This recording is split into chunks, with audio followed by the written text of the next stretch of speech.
Welcome to On the Line. Today, I got a pretty special guest. He is a rising prospect in the Bantamweight Division. I'm here with Julio Arce. How we doing, man?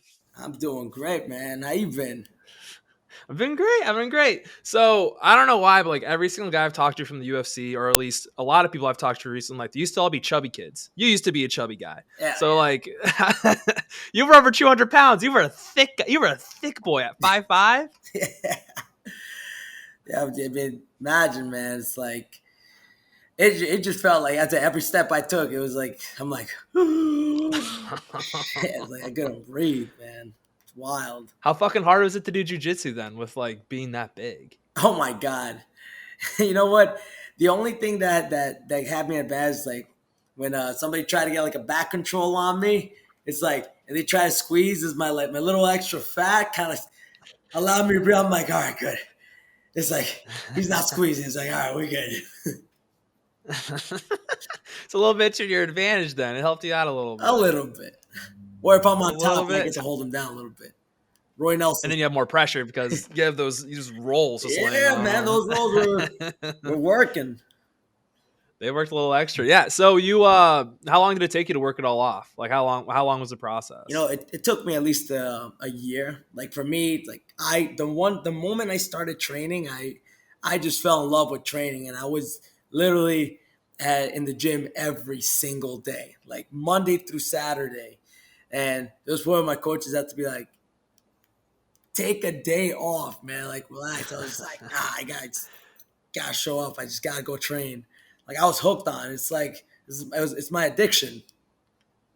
Did you I mean I used to be, I don't know if I told you this a second ago, but like I used to be a thick boy too. Like and it was one of those things where I tried everything trying to figure out what I liked the most. And then like I finally like I like lifting weights, and that was the thing I love to do. Did you try other stuff before getting into training, or is it kind of just first time, first try or whatever? So for me, it was I was trying to find out something that I can hold myself accountable for.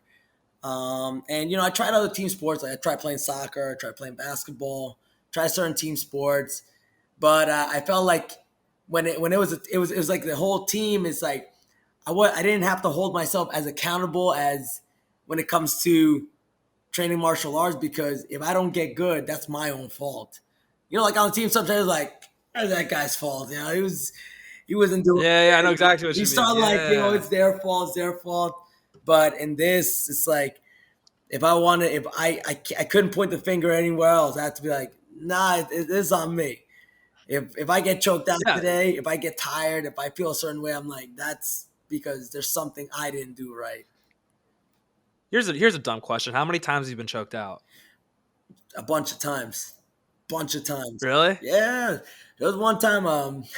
It's funny. Like I was teaching a private lesson to one of my students, and I had to lock up a choke. But like I said, we were drilling, and like I was moving, and next thing you know, like I'm like, okay, you gotta like you know, had her make like a certain adjustment to the choke, and all of a sudden it's like you just see it's like you just hear no sound. And it was funny because like when I was watching it through like the camera in our school, like it was like a view that I was like, I just stopped moving. I was just like, and she's like, Did you not feel that like lightheaded thing? Because I feel like when you get choked out, you kind of feel something. Or is it just like, I was about to tap. I'll be like, okay, you got it.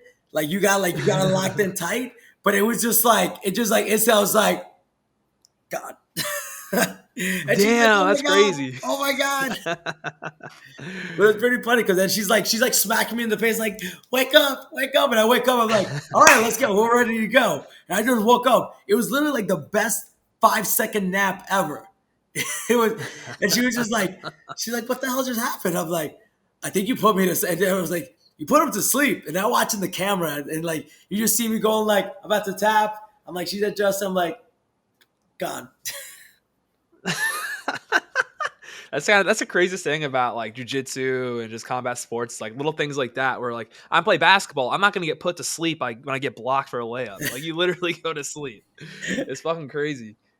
It's But it nuts. was funny, So though. before, that is fucking crazy. Have you ever choked out like a little kid by accident?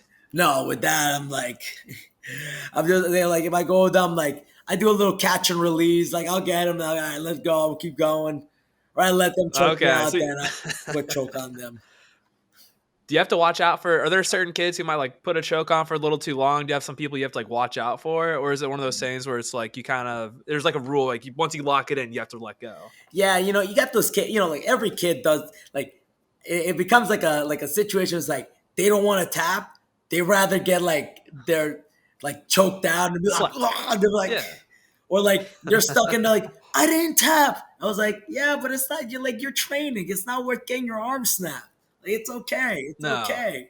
It's like, look, you want to come back tomorrow? You want to come back the next day? If someone breaks your arm because you're trying to be tough, it's like makes no sense. Like it's okay if you tap. I, and speaking of like breaking your arm, dude, you broke both your. How'd you fuck up both your elbows? So, like I've been training now for 20 years, and um, once I started like really fighting, and when I was into like the UFC fights, I noticed that like the reach in my arm, I was stuck like this. Like my arms were going from here, and then little by little, I'm like, I can't extend. This is as far as I can extend. Then like here. So there was a lot of bone fragments just like built in the elbow, a lot of extra cartilage. So my arms were like shortening up each time. So I was literally like a T-Rex.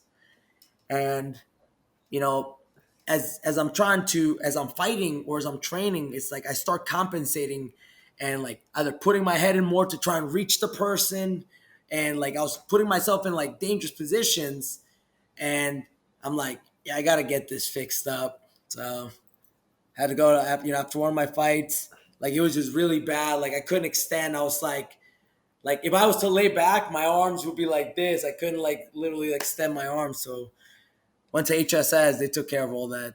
Took all the crap Did out. you get them both at the same time, or did you like one at a time then do another one later? Because I feel like having both elbows, like yeah, like were you like this the entire time?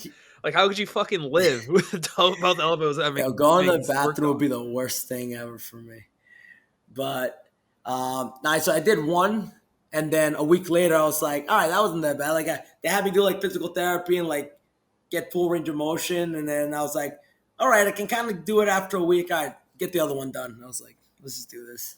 Okay. Okay. When I saw double elbow surgery, I was like, dude, there's no way he got both elbows on. Cause like you can't piss, you can't eat. Like I don't know how you would sleep. Like that would be miserable to have both elbows worked on. The shitty was, I think the shittiest part was I had to wear this cast that like if I tried Yeah. bending my arm, like I couldn't. Like my arm was just stuck like this, like straight. So like, and it was like a solid cast, and I was just like, try sleeping with like just your arm locked in place, and just like you make a turn, it's like Just like a fucking so that windmill was just going annoying. back and forth. Literally just trying to windmill like every day, just like turn, it's like, or just like keep my arm next to me and just roll over. Oh man, that sounds awful. Did you have to do the thing where you took a trash bag and like tape it up so it doesn't get like swelling or anything? Like when you go Yeah, into the shower I or did that a couple whatever? of times. That was the worst part. That was the worst part because if you had a little water go in, it'd get so fucking itchy and you couldn't get in there. Oh my god, it's like you. And the Bro, thing is, when I looked at the staples, like they were itchy, and I just wanted to be like, ah. That's what for restrained real. It's myself like a from doing scab. it. You just want to rip the shit off. Oh my god.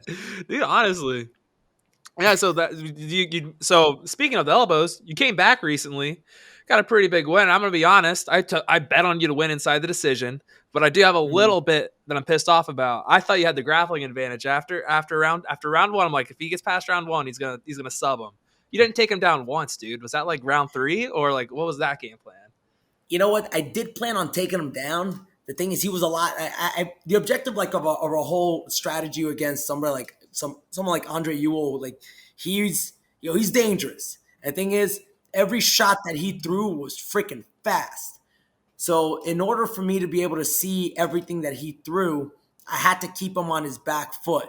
But if I just go straight in, he was gonna crack me one of those shots. So I was just moving side to side and using it to get closer, just kind of feel him out. And then when I landed my first left hand and I rocked him and I stunned him, then towards the end of the round, like I rocked him with one. I was like, okay.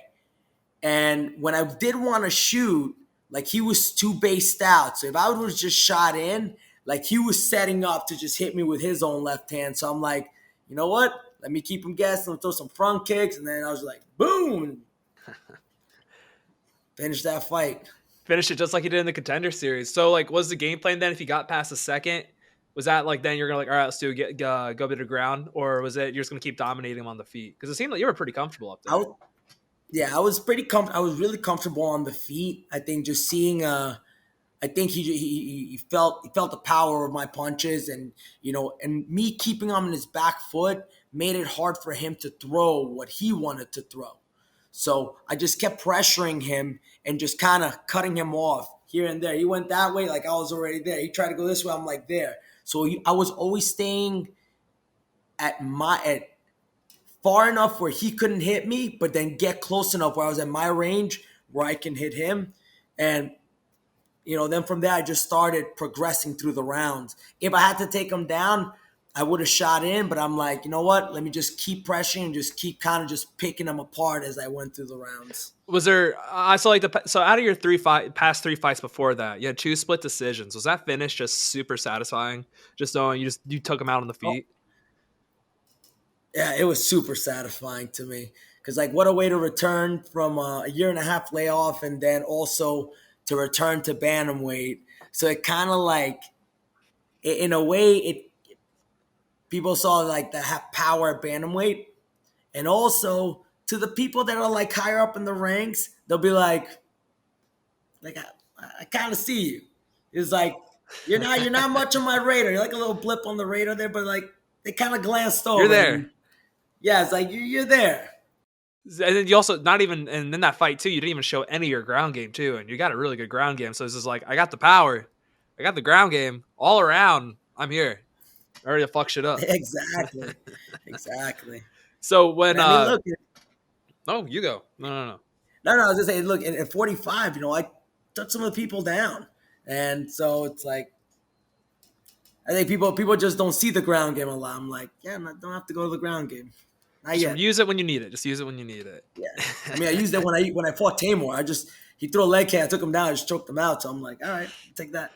I thought that's what you're gonna do with Andre. I'm not gonna lie. I thought that's what was gonna happen, but it is what it is. So when you go, did you feel going into that fight? Did you feel pressure? Like I gotta like not get a win, but you're like I'm not gonna let this get to the judges. Like I gotta finish it. Like I'm not gonna risk this again. Honestly, when I went to that fight, I'm just like, we're gonna come back out of there with our hand raised, and it was there was just like there was things going behind the fight. It's like the return to bantamweight, return to fighting. People are like, ring rust, this and that. I'm like, nah. Like, I'm just gonna go in there and I'm just gonna fight. Like, I'm gonna be me. There was points where, like, in certain fights, I felt like I was a bit of like I would watch my previous fights. I'm like, I would see like a shadow of myself. I'm like, that's not me fighting. It's not how I fight. I'm like, so it was a chance to really just make all the adjustments I needed. And then when I went in there, I just felt free in there. And then I'm like, all right, let's let it go. We went back to my corner after the first round. My coach goes like, all right, we took the first round. And then he's like, all right, we're going to do this. And I told him, I looked at my coach, at Tiger. I'm like, we got this. Like, I figured him out. I got it. Let's take it this round. He's like, all right, let's go. You were controlled like the entire fight too. It was a hell of a performance. And so we talked about this. You moved from featherweight to bantamweight. You went from, kind of, I don't want to say it's a weak part division in the UFC, but I mean, like, you went from that to probably the most stacked division in the UFC. Was it just like, I just feel better at 135, or like, what was the thought process behind the move? So you can clearly see in a lot of my fights, like, I was the smaller guy. Even when I was taller than my opponent was still much bigger than I was. And you can clearly see I was a 35er. Like, even like when I fought Dan Ige, when I fought Tamor, when I fought Arosa. Rosa's freaking dude's 6 feet tall, man. At freaking 45. Shaman, Hakeem, these guys they were all giant. And I think as I would, even if I held my own, like, look, I 2 split decision losses. Yeah. Like, could have went either way. But these guys are just too freaking big. They're dropping from they're doing dropping from a heavier weight when I was literally walking around like 7 pounds from 145. So Oh, that's I'm nothing. like, you That's know, nothing. yeah. So I had Eric Pena who does he does a nutrition. He helped me with my cut, planned it all out, and just made the drop to 35. I'm like, we're gonna do this. We're gonna do this right. And dude, made weight, felt great, and it performed. No, you definitely fucking performed. So now I've kind of got a lot of those basic questions out of the way. Now I have a bunch of like dumb fucking questions to give either long or short as you want to take with them. So the first one is you've had some pretty bad luck. Who do you think has worse luck? You or Leon Edwards? Ooh, Leon Edwards has worse luck. Um, you talk about a guy who wants to stay active, that can't get an opponent, can't get a title fight. When he was supposed to like smash Nate Diaz, next thing you know, the only thing everyone remembers Nate Diaz rocking him at the end of the like that last round, and they were like, you know what, you got rocked there. It's like we're not gonna give it And time. now they're talking about moving Vicente over him. Now they're talking about moving Vicente over him. Yeah, Dude just man, can't it's catch a like, break. but it's like it's the unfortunate part of the sport, like. But I think Yeah. it's gonna make him more determined, and like I think whoever steps in front of him next is gonna be. I feel like he's gonna make him pay, depending on how he does it. You know, like it's also Yeah. it's kind of like the nature of the sport and the sport that we're in. So what can you do, man? It It's sucks. just anything could happen. I mean, this like what was it? The Connor Dustin fight. Connor snaps his leg at the end of the first round. You can obviously most people think Dustin's probably going to finish him, but still like the crazy shit like that happens, Yeah, and it's weird how like in the all the big pay per views like in the main card like someone broke a leg or snapped something. yeah, It's kind of crazy how that kind of works sometimes. it's crazy. It's nuts. So another not weird question, but like what's the go to fight? What's the post fight drink celebration? What is it? What's the go to? Well, after post fight, I try not to go crazy, but I just have like some sweets, go to a steakhouse and just freaking load up on like just go like one of those like a rodizio or like a Brazilian steakhouse. Flip that green cup, flip it over to the green card, and like, all right, just keep them coming. It's like put the steak right there. Go, go, go. Give me dessert after. Like pretty much, I eat until they have to kick me out of there. Do you have that? So we talked about earlier how you used to be a chubby kid. Do you have moments like where that like this is kind of a weird question, but like whenever you eat something like you're not supposed to eat, do you ever feel like shit, dude, I'm fat again? Like you know what I'm talking Yeah, I about? tell everybody, I'm like, yeah, I may be in shape, but I'm still a fat boy at heart. The good thing is now, the fact that I train so much and I'm like freaking burning ridiculous amount of calories, stuff, I can enjoy my sweets here and there. So I don't feel as guilty when I eat something bad. Like if I'm in camp and I want to eat something bad, I'm like, ooh, it's like, don't do it. But if I'm not like, I like, Just eat a Quest bar or something. yeah, it's like you have to Yeah. like compensate with like another snack, but you're like, "Ah, it's not the same. You're like, it's just not the same. No, it's not. But then on the It's like not. What's the right now I don't have a fight, but I'm still training like they're gonna give me one at any second, so then I'll be ready. But I'm enjoying things here and there, and then like I go right back to it. So it's good. It's not bad. It's Yeah. not bad at all. It's really not that bad. So then, so you kind of said it. Then, what's your favorite sweet? Then, like, what's like I have to have this right after a All right. fight. So usually after a fight, I used to like to go to this place called Martha's Bakery. It's like right here in Queens, and I would get an oatmeal raisin cookie, and the cookie would be like literally like freaking this big. And I'm like, okay, give me 2 scoops of vanilla ice cream, a lava cake on top of it, and like whatever whipped cream it comes with there, and then give me 1 scoop of chocolate ice cream. So then when you open it, like it all just like blends in. It just fucking tastes amazing, man.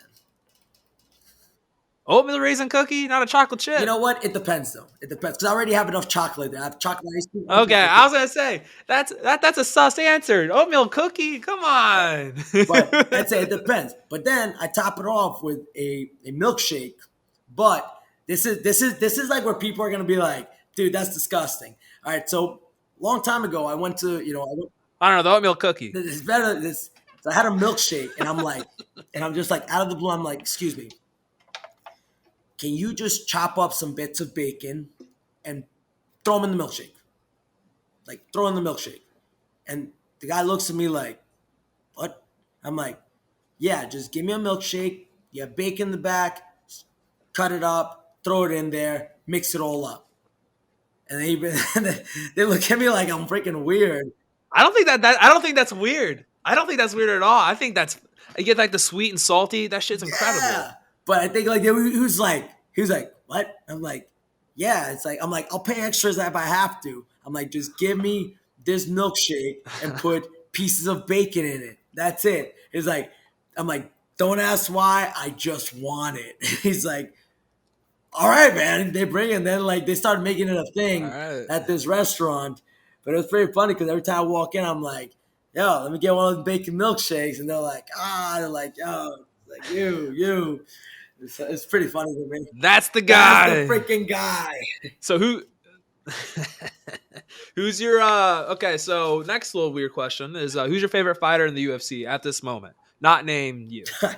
You know what? Like everyone I got this question a lot, and I have like many different fighters. Like I feel like I like every fighter that I see in there, there's something that you have to admire from them being in there, from their style, whether it's from their stand-up style to their jiu-jitsu style.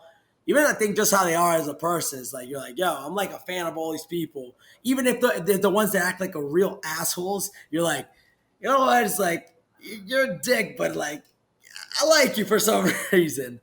But always been a huge fan of the Diaz brothers because they just come in to fight. Like they don't care about shit. You know, actually my teammate Shane Burgos, because that dude is just a freaking beast, man. Oh, he's the man. Yeah, dude. It's like, dude, he puts on a show every time. Exactly. And the thing is, I get the pleasure of training with him, and that motherfucker's relentless, man. So I bet he's a massive fan favorite. So I know you're an anime guy. Yeah, dude, I love. Oh no! You go. You know, that's also like you think about it. No. What were you gonna say before? Then we'll get into anime. Think about this one. Like Shane is a 45er, and I was at 45er, and we stand next to each other. You can clearly see why I moved down. Like it's like that dude is huge, and like he makes 45. So it's like. Yeah, I'm he's like, massive. Damn, like you make me just feel like you made me feel not even like a bantamweight, like you made me feel like a flyweight, dude. I stand next to him like, Jesus Christ, dude, you're giant.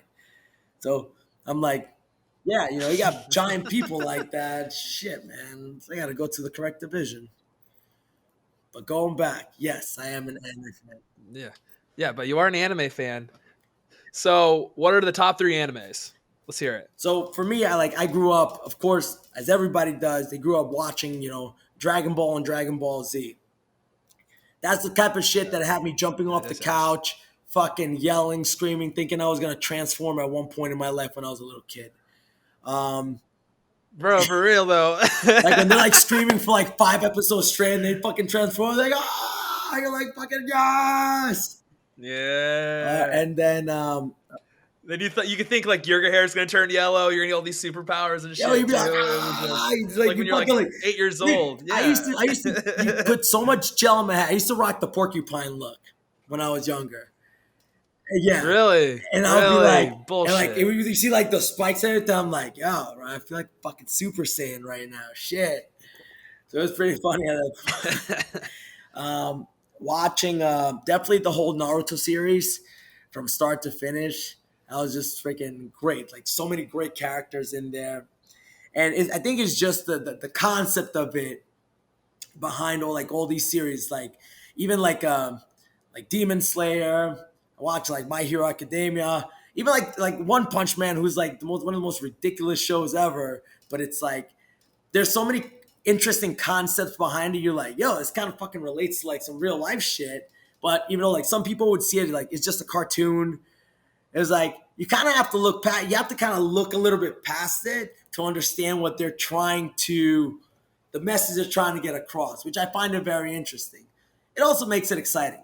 It's like, look, like I started watching this one that's it's like a basketball anime, and like Like you have like regular basketball, like, yeah, that's cool. You got these guys playing basketball, he's shooting 3 point. Then you got these guys in this cartoon, they're like, my man's like here, disappears, he's like freaking dunking, nobody can stop. He's like, how do you get there? He's like, they're in front, they're like passing the ball, like, and you're like, yo, this makes it fun, man. You're like, they fucking spice it up.